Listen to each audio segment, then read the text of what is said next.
Aba bayigitwa hebindi butongore nka Uganda Police, Uganda People's Defense Force, Uganda Prison Services, Uganda Red Cross Society n'abandi bebembezi.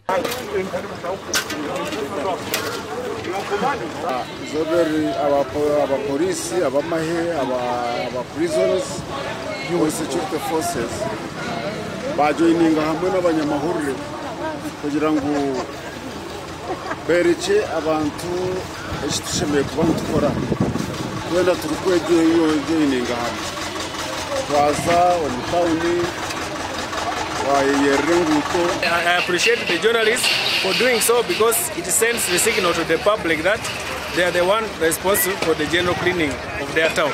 I urge all the borders, all the communities to be responsible for the cleanliness of their town. Numurimo wo kwitanga kuko mu bunyamakuru harimo ibintu byinshi, harimo challenges nyinshi k'abanyamakuru, usanga abanyamakuru bari gukubitwa, abanyamakuru bari guhura n'ibibazo bitandukanye. Kubaheza kuyonza town ya Kisoro bashuma hacaye cha Saza Grounds aho mukore ndijo yakorerwa. Kubasaba abantu bakuru bari hano mese kuri bakuru mumenye ngo kuriya muntu ratuma udatera imbere kubona umwanzi. Niba ari mwene sono wanyu yaguhayeho iki ibyo reka kubizana mu kuko dushaka abayobozi beza. NRM eyita mu bizibu. And you say that those people in uniform, you criticize them, they are bashing us. No, they are not mad. They are not mad. To secure your freedom as the press also secure their freedom to direct you, to help you in the country. Keta tuzarirwe orkwebembera abanyamakuru ba Kisoro yashaba government okora haburemezo b'abanyamakuru barukora bamu omukore mirimo yabo ombyanga bitari umwe na bimwe.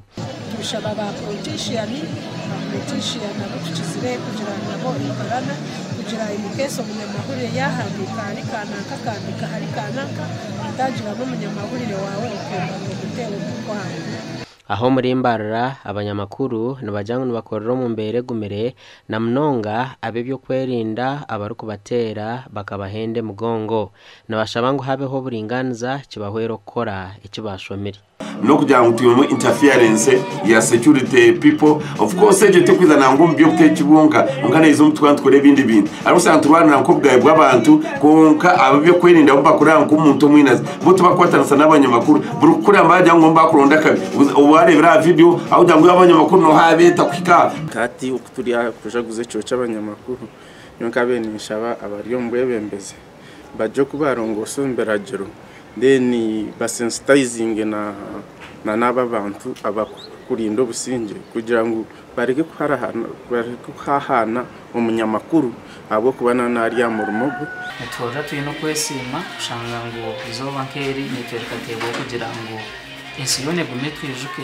habwe mirimo y'ikora so neshintu cyikuru ushanga mu turabuza icyo cyikuru cyito nk'abanyamakuru ni twizoba kushanga rero omurimo gw'abanyamakuru no kugasera buri muntu nahabwecho nabashabango bugabe bwabo nk'abanyamakuru burindwe kurunji ishaba wena ucu kupataho umuntu waburijo abari mu government tongore n'umuntu wena kubasa kubanavuga n'abanyamakuru buri izuba muturekere extinsa kitu muturekere ubugabe bwitu shaba ubugabe bwitu hewa extinsa ninga kuba respected.